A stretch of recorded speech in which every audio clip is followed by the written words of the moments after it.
Queridos irmãos e irmãs, é com grande alegria que estamos nesta casa,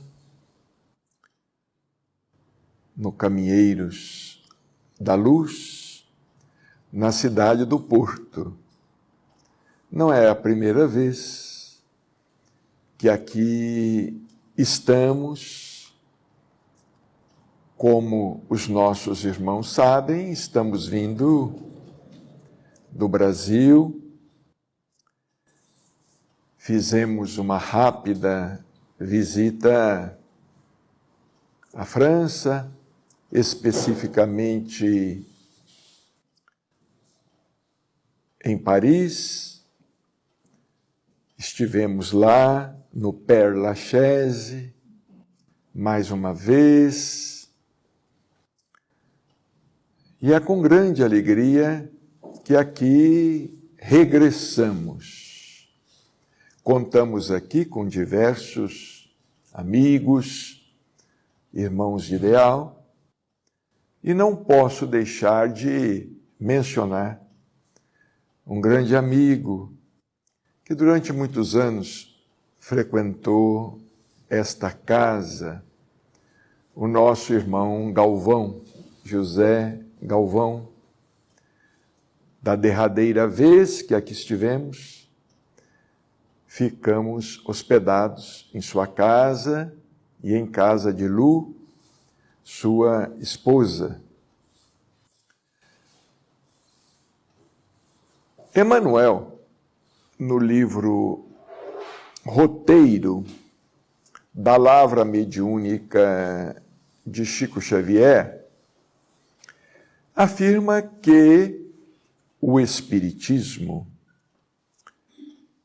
é processo libertador de consciências, a fim de que a visão do homem alcance horizontes mais altos. Processo libertador de consciências. No entanto, essa libertação não acontece de maneira instantânea. Não acontece de uma forma rápida. Todo o processo é gradativo, todo o processo é lento.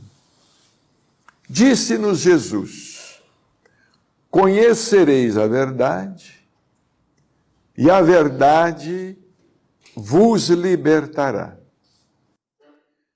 Depreendemos que Jesus estava se referindo igualmente a esse conhecimento gradativo da verdade. Conhecereis a verdade. Empregando o verbo conhecer no futuro. Conhecereis a verdade. E a verdade vos libertará.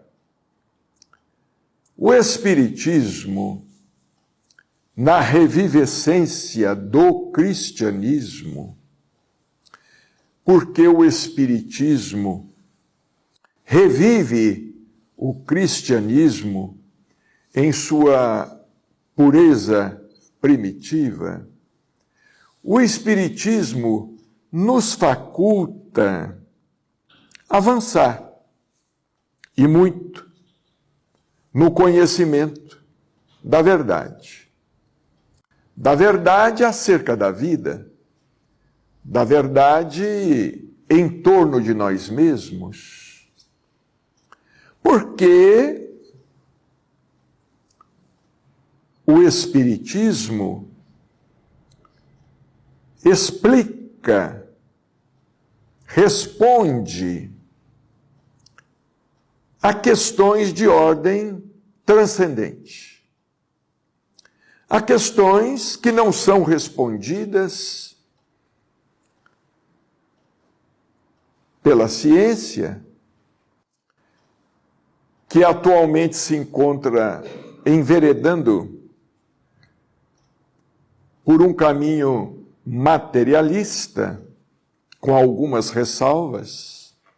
Evidentemente, essas questões não são respondidas pelas religiões tradicionais, que até o presente momento tutelaram a caminhada do homem na Terra.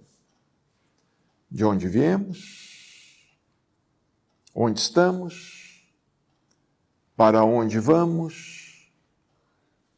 Qual é a causa da dor, do sofrimento? Por que tanta disparidade, desigualdade? Qual é a razão de o homem sobre a terra ainda promover tantos conflitos e de haver tantos embates? O porquê do preconceito, do fanatismo, o porquê, enfim, sofremos no corpo e sofremos psicologicamente. As religiões tradicionais, as religiões consideradas de massa, tiveram a sua razão de ser e ainda têm, de certa maneira, a sua razão de ser. Durante séculos, elas tutelaram o homem do ponto de vista espiritual. Não obstante, com o avanço da ciência, não obstante com o progresso intelectual do homem, essas religiões dogmáticas, infelizmente, estacionaram. Citemos rapidamente alguns exemplos. Vejamos as religiões, as filosofias orientais. O brahmanismo. O brahmanismo, durante séculos, nutriu espiritualmente uma raça, um povo. O brahmanismo que depois transformou-se em hinduísmo. O hinduísmo que nos legou uma obra fantástica, o Bhagavad Gita, no qual há um diálogo entre Krishna e Arjuna. Trata-se, portanto, de um livro mediúnico, o Bhagavad Gita.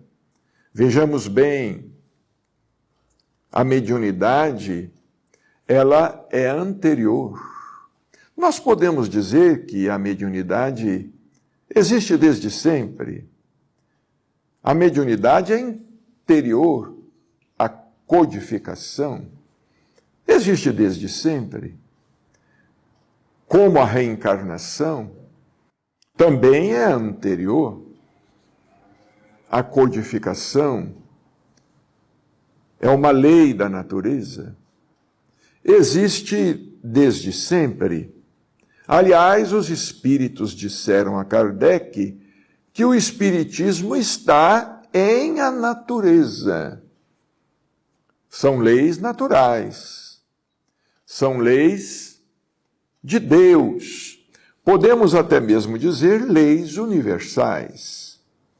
Porque o que nós aprendemos na doutrina espírita não é somente para nós.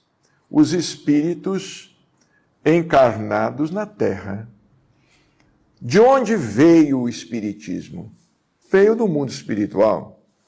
Portanto, antes de ser conhecido pelos encarnados, o Espiritismo já era conhecido pelos espíritos desencarnados.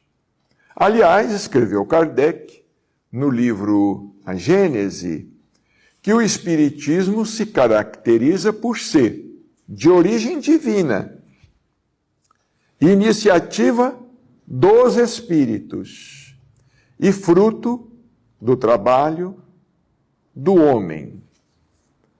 Mas vejamos bem, o Bhagavad Gita, que é um livro extraordinário, é um livro de iluminado conteúdo, o Bhagavad Gita permanece até hoje como ele foi concebido. Nada se acrescentou. Quase que, ao mesmo tempo, na Pérsia, hoje atual Irã, na antiga Pérsia, nós tivemos a presença de Zaratustra ou Zoroastro. Dizem que Zaratustra teria sido o primeiro monoteísta da história, mas tivemos outros monoteístas no Egito, como o faraó Akhinaton, era também monoteísta. Ele falava acerca da existência de um Deus único e, por esse motivo, ele se indispôs com os sacerdotes da época, aqueles que oficializavam nos templos. Também Abraão, monoteísta, pai do povo judeu. Abraão, pai de Jacó, Isaac, Jacó, também monoteísta. Zoroastro era um profeta. Zoroastro era médium. Ele entrava em contato com os seres, os habitantes do invisível. E ele já começou a falar neste confronto existente entre o bem e o mal. O bem, que é eterno, e o mal, que é fictício. O mal, que é uma ilusão. Não existe verdadeiramente. Como escreveu Leon Denis, um dos discípulos de Allan Kardec, o mal é tão somente a ausência do bem. Zoroastro, ele falou a respeito de um Deus, o Deus da luz, denominado Ahura Mazda. E, portanto, ele foi o fundador do Mazdeísmo, do chamado Mazdeísmo. Zoroastro era muito culto, era um profeta. Naquela época, milênios antes de Jesus Cristo, ele já era reencarnacionista, como o Bhagavad Gita, como o hinduísmo é reencarnacionista, como o brahmanismo, talvez uma das mais antigas concepções filosóficas da humanidade, o brahmanismo também reencarnacionista. E assim nós podemos ir avançando, dizendo, porém, que hoje quase não mais temos adeptos da filosofia de Zoroastro. Hoje quase mais não temos adeptos do mazdeísmo. Vejamos, por exemplo, no que se transformou a cultura persa. Vejamos, por exemplo, como se encontra hoje o Irã. Como se encontra aquela região, aquele país, aquele povo, aqueles espíritos que lá se encontram encarnados, nossos irmãos, filhos de Deus, como nós, experienciando na Terra numa determinada faixa evolutiva. Podemos, em seguida, mencionar o budismo. O budismo conta no mundo com muitos adeptos ainda. Não obstante, o que foi ensinado pelo príncipe Sakyamuni, ou Siddhartha Gautama, ou ainda o que foi ensinado pelo Tathagata, como ele era chamado, aquele que venceu a morte. Esta palavra significa aquele que venceu a morte. O que foi ensinado por Buda ainda permanece naquela condição, ainda permanece como foi pregado, como foi ensinado. Embora hoje nós tenhamos dentro do budismo muitas vertentes. Algumas vertentes admitem a comunicabilidade dos desencarnados, dos espíritos. Outros não creem. Algumas vertentes aceitam a reencarnação. Outros não falam tão claramente, outras não falam tão claramente a respeito da reencarnação.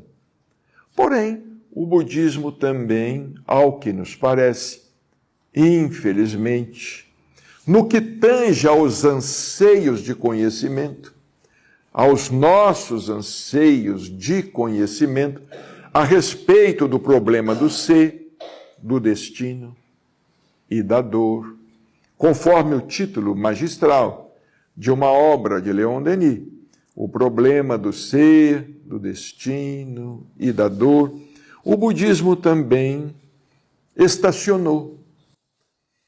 Não tivemos uma nova informação ou uma nova revelação, ou seja, o conhecimento não avançou em face aos nossos anseios de uma explicação mais racional para o que precisamos saber.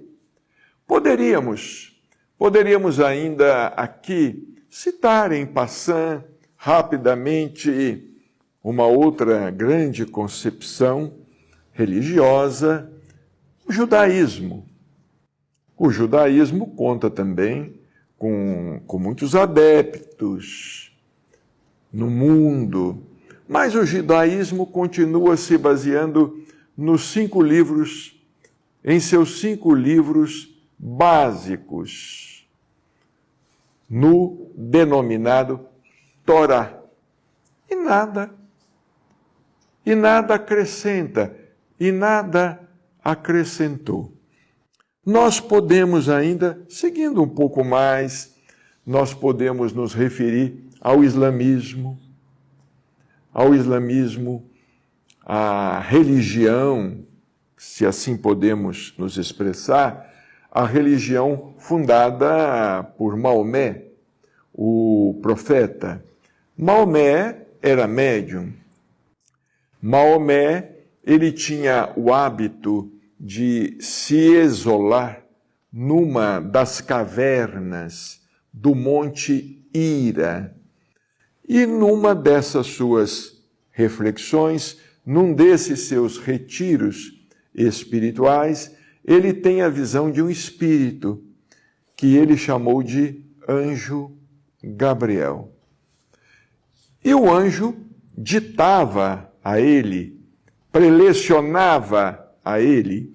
Dizem alguns biógrafos de Maomé que ele não tinha facilidade com a escrita. Então, quando ele descia do monte, ele ditava o que tinha ouvido a um secretário. E foi assim que nasceu o Corão, que é o livro sagrado dos seguidores do islamismo.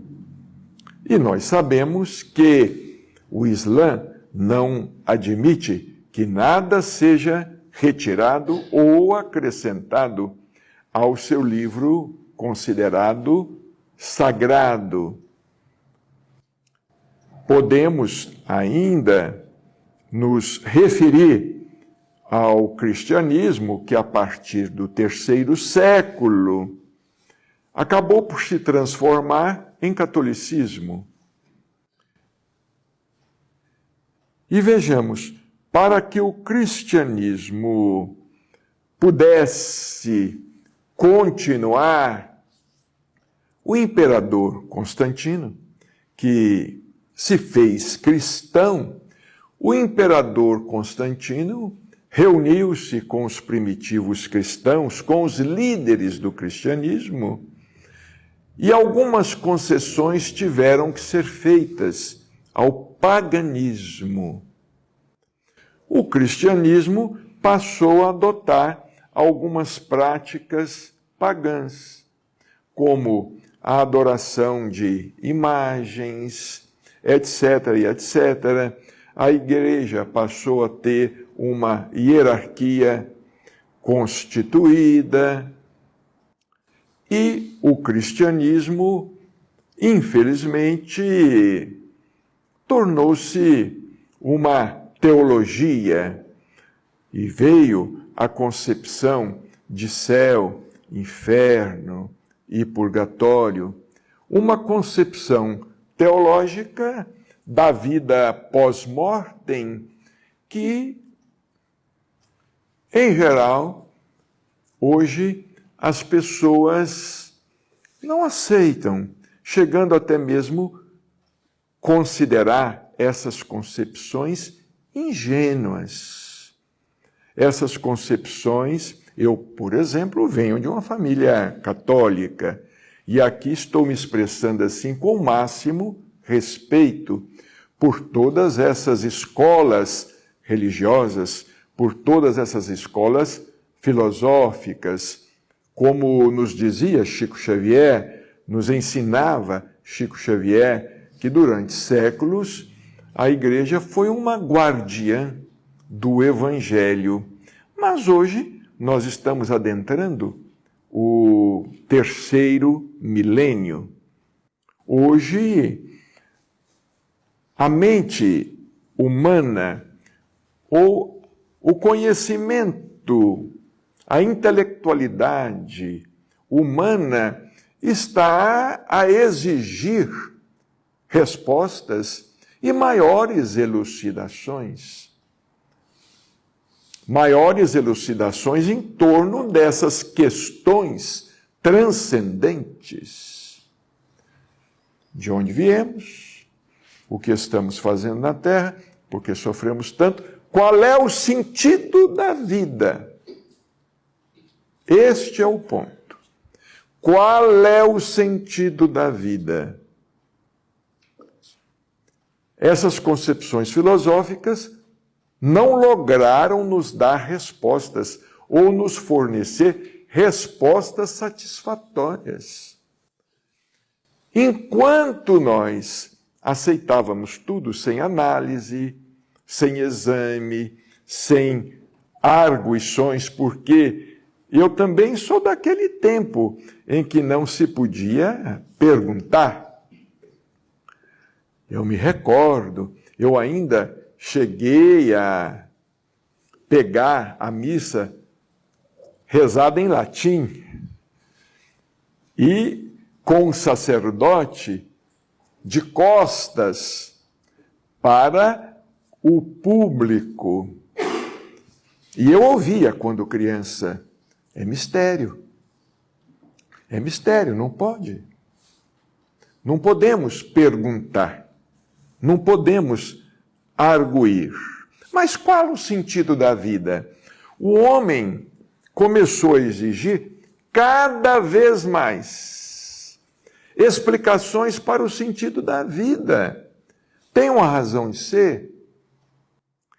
Acontece que, com o estacionamento dessas filosofias religiosas, que não conseguiram acompanhar o progresso da ciência, não conseguiram e não estão conseguindo, porque não se reformulam, porque não investigam, porque não pesquisam. Em consequência disso, veio avançando perigosamente sobre a humanidade. E está avançando perigosamente sobre a humanidade o materialismo. Avançando perigosamente sobre a humanidade. Hoje, nós percebemos, infelizmente, que muitos de nós estamos vivendo em função da vida imediata. As nossas aspirações de ordem espiritual, elas jazem adormecidas, por assim dizer. Jazem adormecidas e muitos continuam adeptos de determinadas religiões, mas por conveniência. Adeptos de determinadas religiões, mas, digamos, por uma herança cultural, por uma imposição cultural, do que por qualquer outra coisa. Eis quando surge o Espiritismo. Surge o Espiritismo, uma doutrina que não tem ainda 200 anos. Surge a doutrina espírita com o Livro dos Espíritos, em 18 de abril de 1857. Vejamos que o Espiritismo, ele surge por iniciativa dos espíritos. Surge por iniciativa, entre aspas, dos mortos, mais vivos do que os vivos da terra. Mais vivos que os vivos da terra. Porque, na realidade, há de se perguntar: quem está vivo, quem está morto? Quem está encerrado no corpo, trancado no corpo, sem saber do sentido da vida, ou quem se encontra já do outro lado com uma concepção diferente. E foi o que o Espiritismo nos trouxe. O Espiritismo nos trouxe fé aliada à razão, fé raciocinada.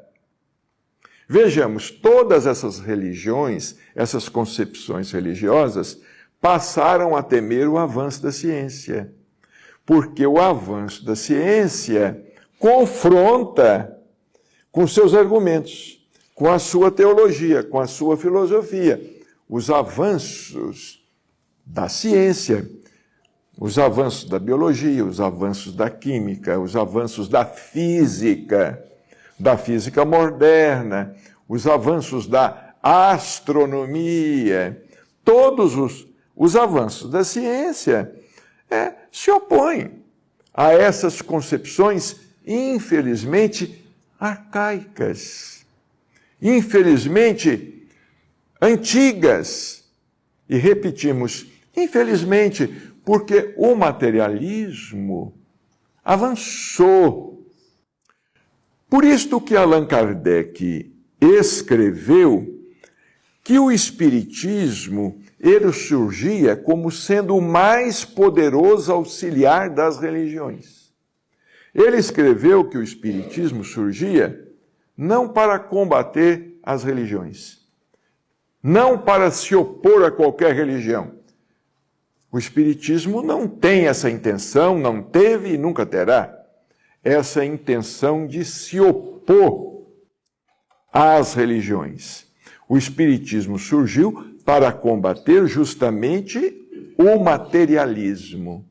E combater o materialismo no campo, em seu campo de atuação, que é o campo da experimentação. É o campo da experimentação. Foi assim que o Espiritismo nasceu, com Allan Kardec na condição de um cientista da vida, porque Allan Kardec, ele foi um cientista. Allan Kardec era um pedagogo, era um homem, era um humanista, um homem que falava diversas línguas, poliglota, um homem muito culto, o professor Hippolyte Léon Denisard Rivaio, que desaparece a partir de 1857, para ceder lugar a Allan Kardec. Então, o professor Hippolyte, interessante, porque aconteceu com o professor Hippolyte o que acontecia com os primitivos cristãos, que quando se tornavam cristãos, costumavam mudar de nome. O professor Hippolyte também mudou de nome, Allan Kardec. E o nome que ele adotou, somente o nome que ele adotou, tem um significado transcendente. Porque os espíritos disseram a ele, ao professor Hippolyte, a ele que não era reencarnacionista. Ele não era reencarnacionista, ele foi criado no catolicismo, mas também no meio protestante, porque alguns elementos, alguns membros, alguns integrantes de sua família eram adeptos da Igreja Reformada. Então vejamos, o professor Hippolyte ouve dos espíritos a revelação que no tempo dos druidas, nas Gálias, ele havia sido um sacerdote. Havia sido um sacerdote druida. E que então ele se chamava Allan Kardec. Ele adota esse pseudônimo, que na verdade ele retomou o nome que há séculos, não é? Ele havia adotado o nome de Allan Kardec. Só por ter adotado esse pseudônimo, digamos assim, ele já começa a falar da reencarnação. Já é uma bandeira da reencarnação. E os espíritos, através dos estudos de Allan Kardec, evidentemente, os espíritos, eles conseguiram nos trazer uma doutrina que é tríplice, porque une ciência, filosofia e religião. Une fé e razão. Fé verdadeira, repetimos, é aquela que pode encarar a razão face a face em todas as épocas da humanidade. E através dos diversos médiuns que cooperaram com Allan Kardec, mas principalmente através das médiuns que colaboraram com ele na primeira edição de O Livro dos Espíritos, colaboraram com ele na edição de O Livro dos Médiuns e dos outros livros do Pentateuco, por exemplo, as Irmãs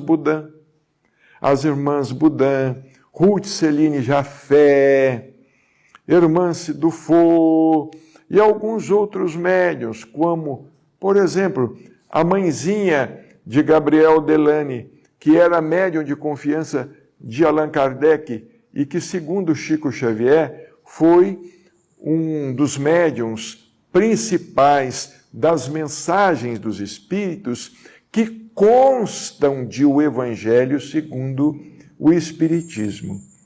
Vejamos, com o concurso dessas nossas irmãs, de mulheres médiuns e homens médiuns, mas, no começo, no início, mais de mulheres médiuns, pela sua sensibilidade psíquica, ou pelo seu avanço espiritual, nós consideramos que as mulheres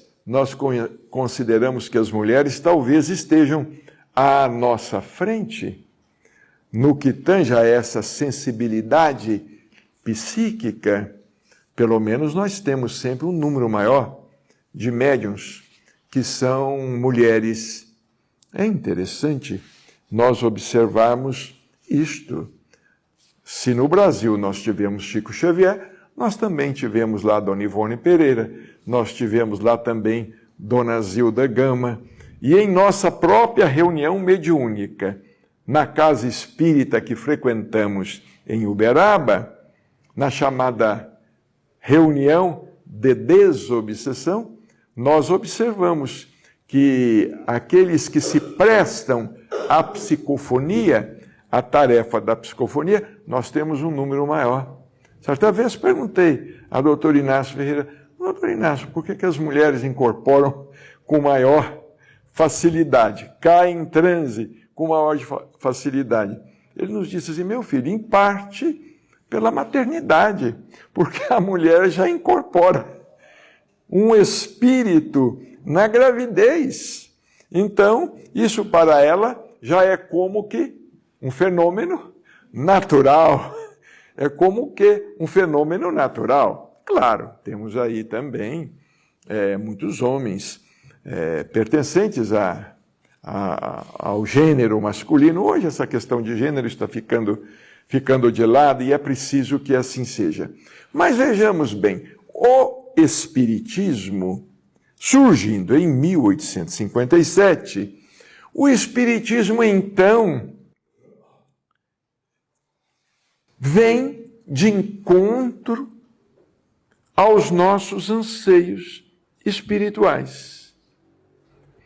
Allan Kardec, na primeira pergunta de O Livro dos Espíritos, começa lá. Ele não pergunta quem é Deus. Ele já começa perguntando que é Deus. Só com essa primeira pergunta, o Deus antropomórfico já é posto de lado. Não é? O antropomorfismo já é posto de lado. Deus não é um homem. Deus é espírito. Os espíritos responderam, inteligência suprema, causa primária de todas as coisas. Inteligência suprema, causa primária de todas as coisas. E por ali Allan Kardec segue. E por ali Allan Kardec avança.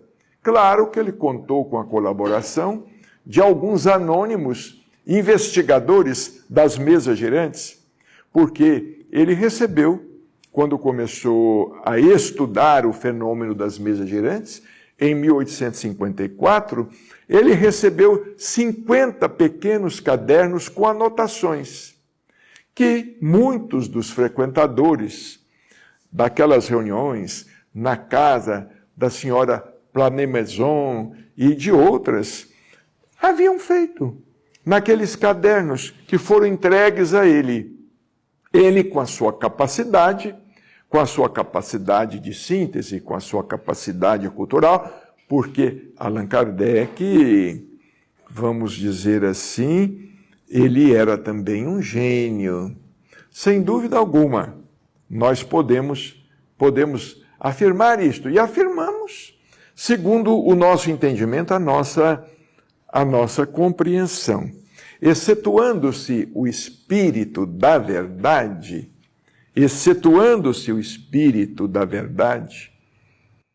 que muitos dizem ser Jesus, mas que Chico Xavier nos dizia em Uberaba que o espírito da verdade que se colocava em contato direto com Allan Kardec era o espírito de João Batista. Jesus se manifestava através de João Batista. João Batista falava como sendo o Cristo, porque na verdade João Batista se fez médium de Jesus Cristo. Mas isso é um detalhe. Nós estamos nos referindo ao detalhe apenas para a mera informação dos nossos irmãos.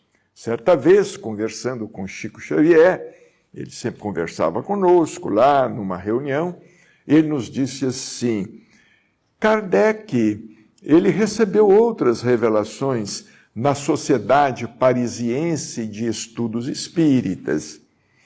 Por exemplo, sabia-se também que Kardec havia sido Platão.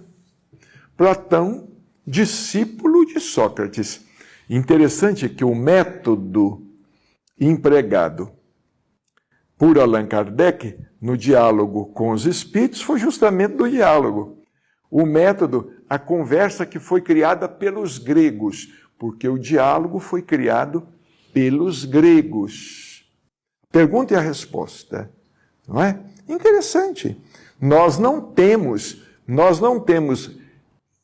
mais em nenhum outro livro, por exemplo, nos Vedas, ou não temos outros livros das culturas filosóficas, nós não temos um diálogo assim, de pergunta e resposta, dessa conversa dos espíritos com os encarnados, com os homens.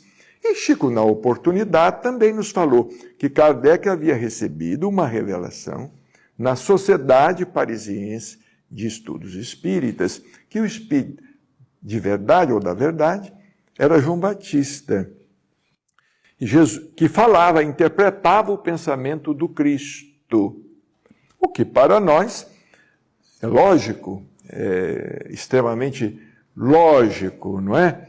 Porque houve uma vez que Allan Kardec estava escrevendo um texto em sua casa e ele ouve bater no tabique. Era o espírito da verdade, dizendo a ele que revisasse o texto, porque havia um pequeno equívoco na linha 29ª. Havia um pequeno equívoco, não é? E alguns amigos falam conosco, não, mas era Jesus. Eu falei, tudo bem. Jesus, João Batista interpretando o pensamento de Jesus, porque eu não acho que Jesus iria perder tempo batendo na madeira. Eu tenho dificuldade, pessoalmente, eu tenho dificuldade em aceitar que Jesus batesse na madeira para alertar Kardec. Olha, ele poderia se servir de um outro espírito, não precisaria ser ele bater na madeira? Bom, mas então, vejamos, é um detalhe, não importa, trata-se de um detalhe, não importa. Como também nós somos defensores de que Chico Xavier foi a reencarnação de Allan Kardec, muitos não, alguns, muitos não, alguns.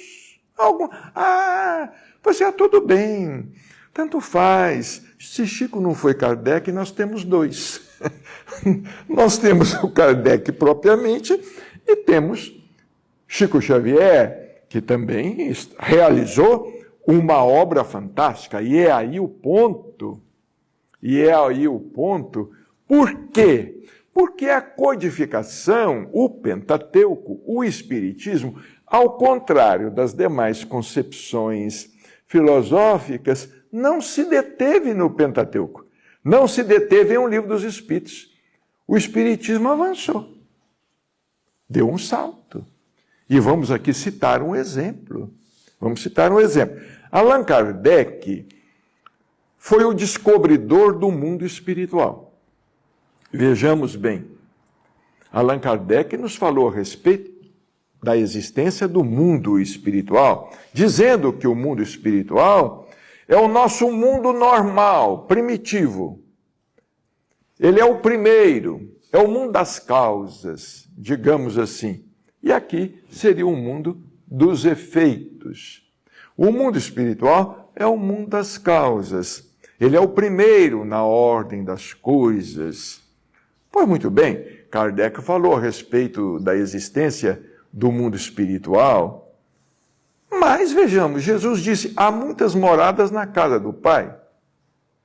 Há muitas moradas na casa do Pai. Até então, mesmo com Kardec, nós ficamos com duas moradas, o plano material e o plano espiritual. Mas quando surge Chico Xavier, que veio desdobrar o Pentateuco kardeciano, os espíritos começaram a nos trazer informações mais amplas. Informações mais amplas. André Luiz começou a nos falar a respeito de diversas dimensões espirituais. Vamos citar aqui um exemplo, recorrendo aos próprios livros. André Luiz nos fala a respeito de nosso lar. Vejamos, do mundo espiritual, nós passamos a saber da existência de cidades no mundo espiritual. E, de repente, André Luiz também nos traz o livro Libertação. E quando ele nos traz o livro Libertação, ele nos fala das regiões subcrostais. Ele nos fala que a Terra é a crosta, mas existem regiões subcrostais. A região das trevas, ou a dimensão das trevas. O doutor Inácio Ferreira nos diz assim, olha, nós, os espíritas, precisamos começar a pensar um pouco diferente. Porque quando se fala em plano espiritual, se pensa num plano. E não é plano espiritual, é mundo espiritual, é planeta. Chico nos dizia assim, quando eu tenho oportunidade de enxergar os diferentes mundos, eu enxergo um círculo dentro do outro. Então vejamos, vamos citar um exemplo aqui. É como se nós tivéssemos uma grande esfera, um balão, dentro desse balão vamos colocar aí um balão menor, e dentro desse balão menor, vamos colocar uma bola de futebol. Uma bola de futebol. Depois, dentro dessa bola de futebol, vamos colocar uma bola de golfe. Dentro dessa bola de golfe, uma bola de ping-pong. E dentro dessa bola de ping-pong, vamos colocar uma bolinha de gude. E dentro dessa... Então, há muitas moradas na casa do Pai. Então, André Luiz nos fala na dimensão das trevas e no livro Obreiros da Vida Eterna. As obras de André Luiz são fantásticas e fiquei feliz quando soube que essas obras estão sendo estudadas aqui nesta casa, porque elas deveriam ser estudadas em todas as casas espíritas. Em todas as casas espíritas, para ampliar o nosso pensamento, para que a gente começasse a pensar maior. A pensar maior. No livro Obreiros da Vida Eterna, André Luiz nos fala a respeito do abismo. Então vejamos, nós temos o abismo, trevas, a crosta, nós estamos aqui. Acima de nós, o umbral. E muita gente diz assim, quando eu desencarnar, não quero ir para o umbral de jeito nenhum. Mas é a porta de saída. Se você não for para o umbral, você pode ir para as trevas, você escolhe. Não há outro meio, a não ser que você seja um espírito muito evoluído e possa ascender ao sétimo céu. Aí é com você, não é conosco. Mas, se nós formos para o umbral, já está ótimo. Porque André Luiz nos fala também na existência de dimensões e subdimensões. Por exemplo, a dimensão do umbral, ela possui 3 subdimensões. Nós temos lá o umbral grosso, Perguntei, doutor Inácio, onde é que fica esse umbral grosso, doutor Inácio? Ele disse assim, a partir da ponta do seu nariz. É a nossa volta. Temos o chamado umbral médio, um pouco mais acima, e temos o chamado umbral fino, onde está nosso lar. A cidade de nosso lar está numa dimensão superior do umbral, mas ainda é umbral. Então, nosso lar é uma cidade umbralina.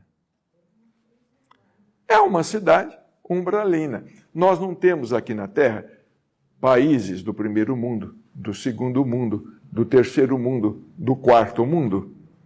É assim. Nós não podemos considerar esses países pertencentes a uma dimensão social, a uma dimensão cultural, a uma dimensão econômica, a uma dimensão não sei o quê.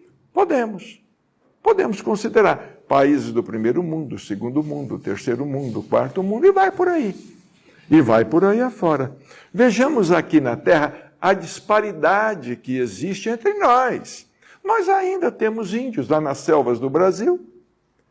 Temos índios que realmente nunca tiveram contato com a civilização, mas já temos irmãos indígenas que já estão frequentando as cidades, que já dirigem automóvel, já dirigem carro, já aprenderam a ler, já aprenderam a escrever, já estão cultivando a terra, já saíram da selva, já saíram da floresta. Nós temos uma diversidade muito grande, não significando necessariamente que os nossos irmãos indígenas sejam espíritos evoluídos ou menos evoluídos. Não, porque nós nos deparamos aí com espíritos de selvagens perdidos no meio da civilização. E são verdadeiramente selvagens, porque são ditadores, são sanguinários, matam, estupram, violentam, traficam droga. Estão aí, às vezes de gravata e terno, andando por aí, não é? Mas o que nós queremos dizer é o seguinte, quase concluindo o que nós estamos dizendo, o que nós queremos dizer é que o Espiritismo, na atualidade, é a única doutrina, e isso sem fanatismo. O Espiritismo, no contexto atual, dentro do contexto atual, é a única doutrina que avançou. Ensina a reencarnação como o brahmanismo? Sim, só que nós aprendemos. Estamos aprendendo, claro, não sabemos quase nada, mas no livro Missionários da Luz, André Luiz já nos conta detalhes da reencarnação. Como é que ela acontece? Nos dando um exemplo só. A reencarnação de Segismundo é meramente um exemplo, porque segundo o próprio André Luiz, ele ouve do instrutor Alexandre, no livro Missionário da Luz, não tem uma desencarnação absolutamente igual à outra, como também não tem uma reencarnação absolutamente igual à outra. E essa história de que todo espírito reencarna e escolhe as provas não é verdadeira. Ele escolhe pelas suas ações, pelas suas atitudes, mas muitas vezes ele reencarna até sem consciência. Assim como a gente desencarna sem consciência, existem espíritos que reencarnam sem consciência. A coisa é muito mais abrangente e muito mais maravilhosa do que a gente imagina. É muito mais linda. A doutrina é muito mais vasta do que nós imaginamos. Então, com Chico Xavier, o Espiritismo saiu do século XIX, porque ele foi codificado no século XIX. Mas nós não ficamos com a doutrina do século XIX. Algum tempo atrás, uma cientista, cremos que, não sei se inglesa ou norte-americana, esteve no Brasil. Uma pesquisadora da reencarnação. Porque hoje a reencarnação está sendo pesquisada no mundo todo. Inclusive, existem teólogos católicos, padres católicos, que estão no anonimato pesquisando, estudando a reencarnação. E não é de se duvidar de que amanhã ou depois, com uma reforma qualquer, o catolicismo admita a reencarnação. Não é de se admirar que isto aconteça. Como os pais da igreja, nos 3 primeiros séculos, os chamados pais da igreja, como Orígenes e São Jerônimo, eram reencarnacionistas. E depois, por ato de um imperador, a reencarnação foi abolida. Mas, vejamos bem, o Espiritismo, essa cientista que esteve no Brasil, alguns anos atrás, ela foi entrevistada por um jornal espírita. E nós tivemos a oportunidade de ler a entrevista dela. Porque ela, interessada pela reencarnação, o jornal espírita foi ouvi-la através de um repórter, de uma reportagem, e perguntou se ela conhecia a obra de Allan Kardec. Vejamos bem, perguntou a ela se ela conhecia a obra de Allan Kardec. Ela respondeu assim, um francês, não é? Do século XIX. Estava mal informada. Realmente um francês do século XIX. Não é? Realmente a doutrina foi codificada no século XIX. Só que a obra mediúnica de Chico Xavier pegou a doutrina no século XIX, trouxe para o século XX e projetou para o século XXI. O Espiritismo vai parar? Não. Pode parar? Não. Não pode. Porque se parar, vai acontecer com nós, os espíritas, o que acontece com os nossos irmãos da Igreja Reformada. Em Uberaba, por exemplo, nós temos muitos templos protestantes.